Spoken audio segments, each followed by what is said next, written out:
السلام عليكم ورحمة الله وبركاته.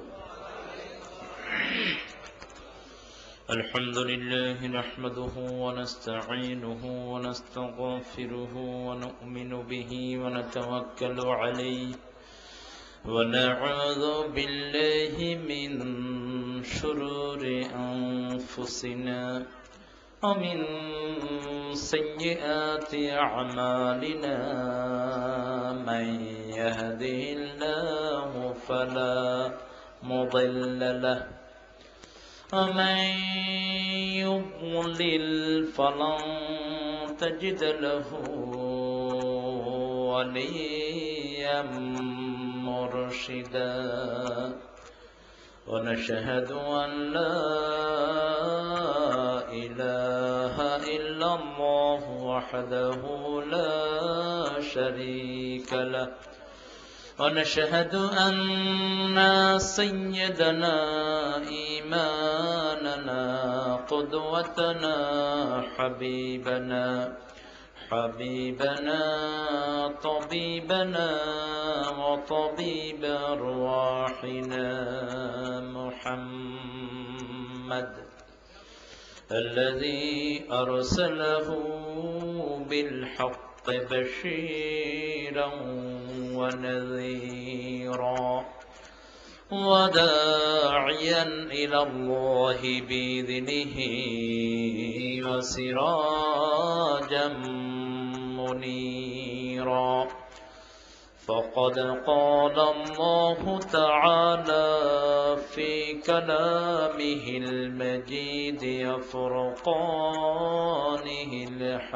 الحميد أعوذ بالله من الشيطان الرجيم بسم الله الرحمن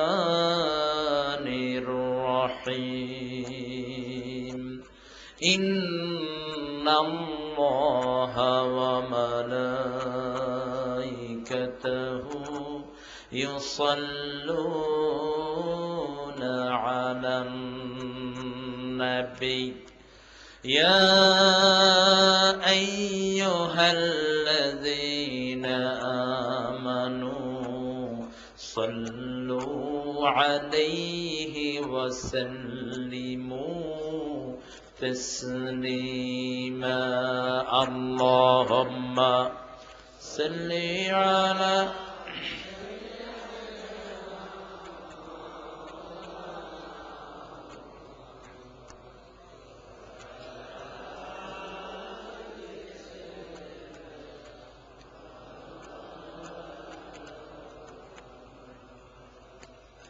ও মদিনার বুলবুলি কেমনে তোমায় রই ভুলি ও মদিনার বুলবুলি কেমনে তোমায় রই ভুলি দিন কাটে আর রাত কাটে তোর বেদনার ফুল তুলি কেমনে তোমায় রই ভুলি আল্লাহুম্মা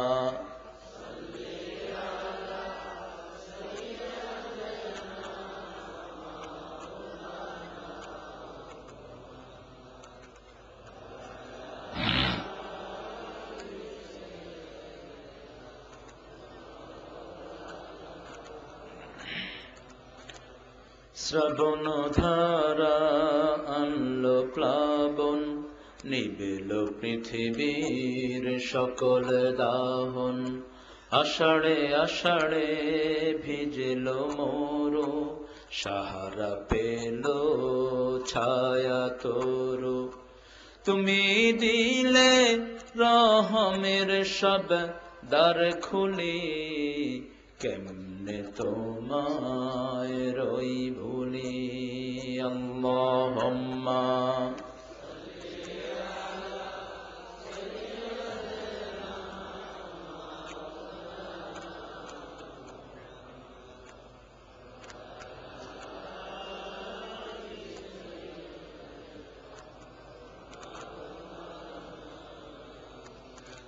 সকল প্রশংসার একমাত্র মালিককে, সে আল্লাহর জন্য সবাই পড়ছি আলহামদুলিল্লাহ। পড়েন আল্লাহু আকবার কাবীরা, আলহামদুলিল্লাহি কাসীরা, সুবহানাল্লাহি বুকরাতান ওয়া আসীলা, সুবহানাল্লাহি ওয়া বিহামদিহি আদাদা খালকিহি ওয়া রিদা নাফসিহি ওয়া জিনাতা আরশিহি ওয়া মিদাদা কালিমাতিহি। লাকাল হামদ বিল কুরআন, লাকাল হামদ বিল ইসলাম, লাকাল হামদ বিআসমাইক ওয়া লাকা সাম্মাইতা বিহি নাফসুক, লাকাল হামদ ইয়া রাব কামা ইয়ানবাগি লিজালালি ওয়াজহিক ওয়া আযীমি সুলতানিক। হুয়াল আউয়ালু ওয়াল আখিরু ওয়াল যাহিরু ওয়াল বাতিন ওয়া হুয়া বিকুল্লি শাইইন আলীম। প্রশংসা করলাম কার? খুশি না বেজার? সবখানে প্রশংসা করবেন কার? খাওয়ার সময়, ঘুমানোর সময়, বিবিকে মারার সময়, সব সময়। তার মানে আপনারা যৌতুকও খান। যেগুলো বিবিরে মারে এগুলো যৌতুকও খায়, কারণ যৌতুক না থাকলে বিবিরে মারামারি হতো না। এক হারাম অসংখ্য হারামের জন্ম দেয়। একটা হারাম করতে মানুষ অসংখ্য হারাম করে, ঠিক কিনা? গম চুরি করতে হলে মিথ্যা কথা বলার দরকার আছে না নাই? আগে কয় মিথ্যা, এরপরে করে চুরি। ঘুষ খাইতে হলে মিথ্যা কথার দরকার আছে না নাই? হারাম আছে যেখানে মিথ্যা আছে, আমরা হারাম করব না। রাজি আছেন? দেখি কারা কারা রাজি নেই, হাত তুলে।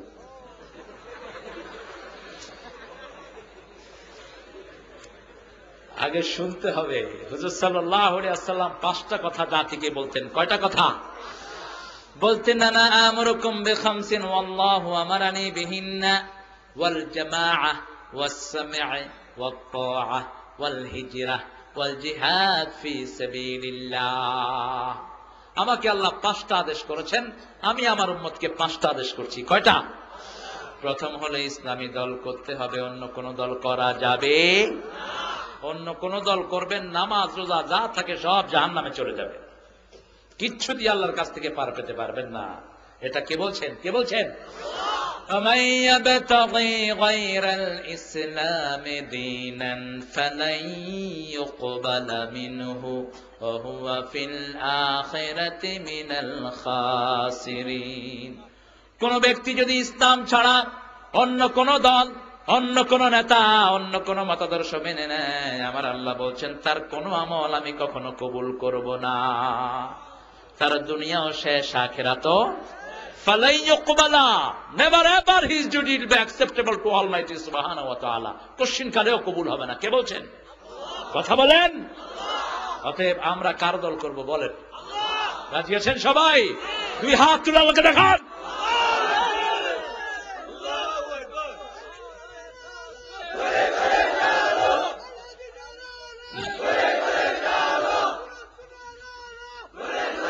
আল্লাহ আমার ভাইদেরকে কবুল করুন। আরো চিৎকার করে আমিন। 2 নম্বর বললেন শুনতে হবে, 3 নম্বর বললেন মানতে হবে, 4 নম্বর বললেন হিজরত করতে হবে, 5 নম্বর বললেন জিহাদ করতে হবে। জেহাদ ফি আব্দুর রহমান শেখ না, জেহাদ ফি জেএমবি না, জেহাদ ফি। সহজ কথা, আল্লাহর কথা এত সহজ। এই জন্য এই আয়াতগুলোকে আল্লাহ বলছেন উম্মুল কিতাব। এগুলো কিতাবের মা। এগুলো কি? কিতাবের মা। মায়ের কথা যেমন বুঝে, আল্লাহর আয়াতগুলো গোলামরা একটু চিন্তা করলে তেমনি বুঝবে। সুবহানাল্লাহ। আজকের মাহফিলের সম্মানিত সভাপতি কে? আলহামদুলিল্লাহ বলেন। মাহফিলটা খুব বরকতময়। আমি মনে করছি ওই এটা কি যে ঈদগার ভিতরে চিপার ভিতরে আপনারা বসে আছেন কিনা, আমি চিন্তা করলাম এখানে। হ্যাঁ, আব্দুল খালেক একটু বড় হয়েছে, যাক বয়সও তো হচ্ছে, বুইত্যা মারা হয়েছে একটু। নরসিংদী বড় রেখো বুইত্যা মারা, বুইত্যা মারা। আপনারা কি কোন আমি জানি না, বুইত্যা মারা গো সর্বনাশ। আচ্ছা ঠিক আছে, নরসিংদীর খালা তো ভাই তো আপনারা, মিল আছে আপনাদের সাথে নরসিংদীর বর্ডার যেহেতু। আজকে আলহামদুলিল্লাহ প্রধান মেহমান এখানে হয়েছেন মাওলানা আজহার আলী আনোয়ার শাহ। হুজুর চলে গেছেন বোধহয় না? আল্লাহ হুজুরের হায়াতকে দারাজ করে দিন, আল্লাহ হুজুরের সারা জীবনের খেদমতকে কবুল করুন, আমাদেরকে সেই রাস্তা ধরে চলার আল্লাহ তৌফিক দান করুন। আলেমরা হলো আমাদের মাথার তাজ। আমরা যদি আলেমদেরকে অনুসরণ করতে পারতাম, আমার দেশটা সোনার দেশ আসলেই হয়ে যেত। যেহেতু আলেম শূন্য দেশ, আলেমরা নেতৃত্বে নাই, এই জন্য দেশের ভোগান্তি আছে না নাই? আচ্ছা বলুন তো, একটা কানা যদি গাড়ি ড্রাইভ করে, গাড়ি কি চলবে? কথা কন না কেন? চলবে? তো যারা কোরআন জানে না, হাদিস জানে না, এরা চোখ থাকতেও কি চিৎকার করে বলেন অন্ধ। ওয়া ফিল আখিরাতি আ'মা, এটা আখিরাতে অন্ধ থাকবে। যেগুলো দুনিয়াতে অন্ধ, আখিরাতেও অন্ধ থাকবে। এদেরকে অন্ধ করে দিবেন কে? বলবে আল্লাহ লিমা হাশারতানি আ'মা ওয়া ক্বাদ কুনতু বাসীরা, কেন আপনি আমাদেরকে অন্ধ করে তুললেন, আমরা তো চক্ষুওয়ালা ছিলাম। আল্লাহ বলবেন সুন্দর চোখ দিয়েছি আমার কোরআন দেখার জন্য, আমার কোরআন দেখো নাই, যেভাবে কোরআনকে বলেছো কাযালিকাল ইয়াউমা তুনসা, তুমি যেমনি আমাকে ভুলছো আমিও তোমাকে, কথা বল না কেন, আমিও তোমাকে ভুলে গেলাম। আর যদি তুমি আমার জিকির করো আমিও তোমার জিকির করবো। সুবহানাল্লাহ, কি অসাধারণ অনিন্দ্য সুন্দর ওয়াদ আমার আল্লাহর। আলহামদুলিল্লাহ বলেন। অনেক ওলামা হযরত এসেছেন, আমি যাদের ছাত্র হতে পারলে আমার জ্ঞানের ভাণ্ডটা আর একটু সমৃদ্ধ হতো। এরকম অনেক প্রতিষ্ঠা আলেম আলহামদুলিল্লাহ এখানে আছেন। কিশোরগঞ্জ আসলেই কিশোর, এটা বহুদিক থেকে কিশোর। কিশোরকে ভালোবাসেন বিশ্বনবী মুহাম্মদ সাল্লাল্লাহু আলাইহি ওয়াসাল্লাম, কিশোরদের জন্য ওসিয়ত করেছেন বিশ্বনবী সাল্লাল্লাহু আলাইহি ওয়াসাল্লাম। কিশোর তারুণ্য, এই তারুণ্য দিয়েই সাহাবায়ে কেরাম ইসলামকে বিজয় করেছেন। আলহামদুলিল্লাহ বলেন। কিশোরগঞ্জের যত ওলামা হযরত চলে গেছেন, আমরা তাদের জন্য দোয়া করছি, তাদের কবরগুলোকে আল্লাহ জান্নাতের বাগান বানিয়ে দিক। আমি দোয়া করছি, খুব বেশি মনে পড়ছে আমার কলাদিয়ার এদেশের উপমহাদেশের একজন শ্রেষ্ঠ আলেম দ্বীন মাওলানা আব্দুল জব্বার গফরাহুল্লাহ, আল্লাহ তার কবরটাকে জান্নাতের বাগান বানিয়ে দিক। তার ছেলে এখন আছেন ইসলামী বিশ্ববিদ্যালয়ের প্রফেসর ডক্টর এরশাদুল্লাহ, আপনারা অনেকেই চিনতে পারেন। তিনি আছেন ইসলামী বিশ্ববিদ্যালয়ের প্রফেসর হিসাবে, অত্যন্ত জাহিন মানুষ। আব্দুল জব্বার সাহেবের কিছুই পাননি তিনি, তারপরেও ছেলে যেহেতু ছিটাফোটা পেয়েছেন। এখানে অনেক স্কুলের স্যাররা এসেছেন, হাই স্কুলের সম্মানিত স্যাররা, বিভিন্ন পেশায় জড়িত আবাল বৃদ্ধা বনিতা, পর্দার আড়ের মা এবং বোনেরা যতজন এসেছেন, আল্লাহ সবার জীবনের সমস্ত গুনাহগুলো মাফ করে দিন। আচ্ছা বলেন তো, এই যে সময়টা আপনারা অপেক্ষা করছেন, এতে কি গুনাহ বেড়েছে না কমেছে? জোরে বলেন। কমেছে। এতে আপনারা খুশি না বেজার? যদি খুশি হন একটু জোরে বলেন তো আল্লাহু আকবার। হয়েছে না? হয়েছে না? শক্তিটাকে আরো গলার কাছে আনেন, এনে সমস্ত জোর দিয়ে বলেন আল্লাহু আকবার। হয়েছে? আচ্ছা মোটা মোটা, আচ্ছা মোটা মোটা হয়েছে, পাতলা পাতলা হয়েছে না, মোটা মোটা হয়েছে। আমার আগে অনেক সুন্দর সুন্দর ওয়াজ আপনারা শুনেছেন। হুজুরকে নাম সব এক লাইনে দিয়ে, একই অক্ষরে দিয়ে। আমি তো খুব বেশি মোটা না মুজাহিদের থেকে, কি বলেন? যাদের নাম চিকন হয় ওরা লিফটে দেখে মনটা খারাপ করে। আমি মানুষও হোক না, নামও হোক না, নাম সব আলেমদের নাম একই টাইটেলে দিয়ে দিন, এটা ভালো, ওরা খুশি হবে। বিশেষ আলোচক না দেন, একজনকে প্রদান করতেই হয়, কাগজের প্রধান। আল্লাহ আমাদেরকে আখিরাতে প্রদান করে দিক। আরো জোরে আমিন। আমার আগে কথা বলেছেন মাওলানা মুজাহিদুল ইসলাম ফারুকী, খুব সুন্দর বলে সে, আব্দুল খালেকের ক্লাসমেট। এরা কিন্তু আমার অনেক জুনিয়র, মানে আমি যদি পড়াইতাম তাহলে নাতি ছাত্র হইতো। আমি একটু আগে পড়ে ফেলছিলাম, ছোট থাকতে পড়া হয়ে গেছিল। তো খুব ভালো, দুইজনই খুব ভালো আলেম হয়েছেন। ফারুকীকে আল্লাহ কবুল করুক, আল্লাহ হক এবং বাতিলের জন্য তাকে শ্রেষ্ঠ মুজাহিদ বানিয়ে দেন। হাফেজ মহিউদ্দিন আকন্দ, তিনি ও আজকে সভাপতির, আলহামদুলিল্লাহ সভাপতির নামটা আগে দিতে হবে। এই হাফেজ সাহেব যেহেতু নাম আগে দিলে কোনো সমস্যা নেই, হুজুরের নামটা আগে দিয়ে সামনে ভবিষ্যতে ইনশাআল্লাহ।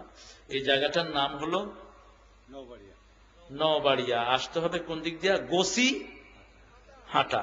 আচ্ছা, গোসি হাটা, এটার অর্থ, গোসি অর্থ কি আপনারা জানেন আর আল্লাহ জানে, আমি এটা নিয়ে ঘাঁটবো না। বার্ষিক ওয়াজ মাহফিল, আমরা ওয়াজ করব। সবচেয়ে বড় ওয়াজ কে বলেন তো? কথা বলেন। এটার ভিতরে ওয়াজ করেছেন কে? ইয ক্বালা লুকমানু লিইবনিহি ওয়া হুয়া ইয়াইযুহু। ওয়াজ শব্দটা কার? যখন লোকমান আলাইহিস সালাম, লোকমান তার ছেলেকে বলল, আলাইহিস সালাম বললাম না, ওটা কেটে দেন। লোকমান একজন সাধারণ মানুষ ছিলেন, কিন্তু যেহেতু তিনি আল্লাহকে ভালোবেসেছেন, এই জন্য এই কিতাবে তার নাম আছে না নাই? এই কিতাবে অনিন্দ সুন্দর একটা কিতাব, পিঁপড়ার নাম আছে না নাই? কথা বলেন। পিঁপড়া কি ভালো জিনিস? এই বিপদে পড়ে গেছে, কি করবো? আরে পিঁপড়ার মতো ভালো কি আপনিও হইতে পারবেন? পিঁপড়া আপনার খাওয়াগুলো কি সুন্দর পরিষ্কার করে দেয়, আবার পিঁপড়া এত সুন্দর করে একটা বাড়ি বানায়। পিঁপড়ার মধ্যে আনুগত্য সবচেয়ে বেশি। তার একটা নেতা থাকে, নেতার হুকুম ছাড়া সে নড়ে না। আর আমরা মসজিদে মানি একজন রে, বাহিরে মানি আরেকজন রে, ঠিক কিনা? মসজিদে কয় হুজুর আল্লাহু আকবার, বাহিরে গেলে কয় হুজুর আপনি পিছনে থাকেন। এখন আমাদের নেতা হলেন মিস্টার কুতকুতালি, ডাকাতের মতো চোখ, বিশাল মোষের কুড়া, এক ওয়াক্ত নামাজও পড়ে না, এরকম ডাকাত টাইপের নেতা আছে না নাই? ওযু পর্যন্ত জানে না। আমাদের দেশে এরকম লোক নেতা আছে, মিটিং এ দাঁড়িয়ে কয় ভাইয়েরা আমার, বোনেরা তোমার, না খেয়ে কিন্তু কেউ মরতে পারবা না। আর কি খায় আমার বই এটা কইব না। বান্দরের গোষ্ঠী, তোর মুখে আল্লাহর নাম কই? তোর জিহ্বাটা তো আল্লাহ দিয়েছেন, ঠিক কিনা? আজকে আমি চেষ্টা করব একটা বিষয় আপনাদের সামনে উপস্থাপন করার জন্য, সেটা হলো ভালোবাসা। সেটা কি? ভালোবাসা। এটার আরবি শব্দ হলো হুব্বুন। আরবি শব্দ দুইটা, বাংলা শব্দ কয়টা? চারটা। উর্দু শব্দ চারটা। প্যার, मैं तुझे प्यार करता हूं, मेरा जी भी चला जाएगा तब भी तेरा प्यार मैं नहीं छोड़ूंगा। উর্দু ভাষা গেলে মানুষ খুব খুশি হয়। এই শব্দটা কোরআন শরীফে আল্লাহ রাব্বুল আলামিন উল্লেখ করেছেন বিশেষ ভাবে। আমরা ভালোবাসতে চাই, কি বলেন? ভালোবাসা সবার মধ্যে আছে না নাই? পাগলের মধ্যে, কি বলেন? দেশের নেতার মধ্যে, নেত্রীর মধ্যে আছে না নাই? ভালোবাসতে হবে। ভালোবাসার জন্যই মানুষ ছোটাছুটি করে বিভিন্ন দিকে। ছেলেরা নোবেল পড়ে, ভালোবাসার নোবেল, আহত প্রেম। আমার পাশেই প্লেনে এক ছেলে বসে পড়ছে আহত প্রেম, মার্ডার্ড লাইফ, মানে আহত প্রেম। তা আমি, কেউ কিছু পড়লে উকি দেওয়ার স্বভাব সবার আছে না নাই? ও আমার পাশে, আমি এরকম করে 2-3 লাইন পড়ে ফেললাম, ও বই বন্ধ করে ফেলছে। What's the hell you reading, mate? ইংরেজি বললে তো আমাদের ছেলেরা খুশি হয়, আমাদের জাতীয় খুশি হয়, অথচ ইংরেজি একটা ফালতু ল্যাঙ্গুয়েজ। এটা একসময় উপমহাদেশের আলেমরা বলেছেন শিক্ষা করা হারাম। এটার একটা বিরাট কারণ ছিল, কারণ যেই ভাষা যেখানে ঢুকে সেটার সাথে সেটা সংস্কৃতিও সেখানে ঢুকে। আরবির সংস্কৃতি, আরবি যদি বেশি চালু করতাম, আরবি সংস্কৃতি আমাদের দেশে আরো জোরালো হয়ে থাকতো, ঠিক কিনা? আরব সংস্কৃতি মানে হলো ছোট্ট জামা আপনি পরতে পারবেন না। আরবের মেথডরাও বড় জামা পরে। কি পরে? বড় জামা পরে। রাসূল সাল্লাল্লাহু আলাইহি ওয়াসাল্লাম যেটার ব্যাপারে বললেন তোমরা লম্বা জামা পরবা, হুজুর একটা হাদিসের বর্ণনা এসেছে পিছন লম্বা জামা পরবা, এটা তাকওয়ার জন্য শ্রেয়। আপনি প্যান্ট শার্ট যত ঢিলাই পরেন, সেজদায় গেলে কিন্তু তাকওয়া রক্ষা হয় না। কিন্তু একটা পাঞ্জাবি যদি থাকে, পিছনে একটা এক্সট্রা কাপড় আছে না নাই? কথা বলেন না কেন? আবার বিশ্বনবী সাল্লাল্লাহু আলাইহি ওয়াসাল্লাম স্বপ্ন দেখলেন, সাহাবায়ে কেরাম সবার গায়ে জামা, কিন্তু একজনের জামাটা হলো নিসফে সাক। হুজুর বললেন বলো তো আমার এই স্বপ্নের তাদবীরটা কি? সাহাবায়ে কেরাম জানলেও বলতেন আল্লাহু ওয়া রাসূলুহু আ'লাম, আমরা কিছুই জানি না, আল্লাহর নবীকে আল্লাহ জ্ঞান দিয়েছেন। হুজুর বললেন এটা আমি দেখলাম ইসলাম। আমার কোন সাহাবীর ব্যাপারে দেখেছি বলো তো? কেউ বলতে পারলেন না। বিশ্বনবী বললেন আমার ওমর ফারুকের ব্যাপারে আমি এই স্বপ্ন দেখেছি। সবার জামাটা একটু শর্ট, কিন্তু নেসফে সাক পরিমাণ জামা হলো ওমর ফারুক রাদিয়াল্লাহু আনহু। তিনার সময় ইসলামটা পরিপূর্ণতা লাভ করেছে। সুবহানাল্লাহ বলেন। আশাদ্দুহুম ফি আমরিল্লাহি ওমর। ওমরের মতো যদি নেতা থাকতো, কোন মুসলমান বাংলাদেশে অন্তত ইসলাম নিয়ে বান্দরামি করতে পারত না। এখন ইসলামের বিরুদ্ধে কথা বলে এরকম মুসলমান নামধারী পাগল আছে না নাই? কথা বলেন। প্রথম আলো যে পত্রিকাটা, এই পত্রিকাটা হলো নাস্তিকদের পত্রিকা। এই পত্রিকাটা হলো কোরআন বিরোধীদের পত্রিকা। এই পত্রিকাটা হলো ইসলামের দুশ্মনদের পত্রিকা। এই পত্রিকা গত রমজানে বিশ্বনবীকে বিড়াল বানিয়েছে। প্রতিবাদ হয় নাই। ফখরুদ্দিনের মতো ডাকাত বিচার করেছে মাত্র। সাংবাদিক, এরকম কথা লিখতে হয় না। আমি প্রতিবাদ জানিয়েছিলাম টিভির স্ক্রিন থেকে, যে সাংবাদিক লিখেছে মোহাম্মদ বিড়াল, সেই সাংবাদিককে ফাঁসি কাস্টে ঝুলিয়ে দাও। বিশ্বনবী সাল্লাল্লাহু আলাইহি সাল্লামকে বিড়াল বলে, জানোয়ার বলে গালি দিয়ে এত দূরের কথা, একটু জোরে কথা বলেছেন সাহাবায়ে কেরাম, সেটা আল্লাহ বরদাস্ত করেন নাই। আল্লাহ সূরা হুজরাতে নিষেধ করে দিয়েছেন, লা তারফাউ আসওয়াতাকুম ফাওকা সাওতিন নবী। খবরদার আমার নবীর উপর কণ্ঠ উঠাবা না, সমস্ত আমলগুলো আমি বরবাদ করে দেব। নবীর উপর আমল উঠাবা না, কণ্ঠ যেন উচ্চকিত না হয় আমার নবীর উপর। জান্নাতি সাহাবীদেরকে আল্লাহ রাব্বুল আলামিন ধমক মেরে ঠান্ডা করে দিলেন। আর দুনিয়ার তেলিচোরারা বিশ্ব নবীকে নিয়ে মন্তব্য করে। বিচার যেহেতু হলো না প্রথম আলোতে, 1 মাস পরে তারা আবার লেখলো কাবা ঘর নাকি বেশ্যার ঘর। সেটারও কোনো বিচার হয়নি।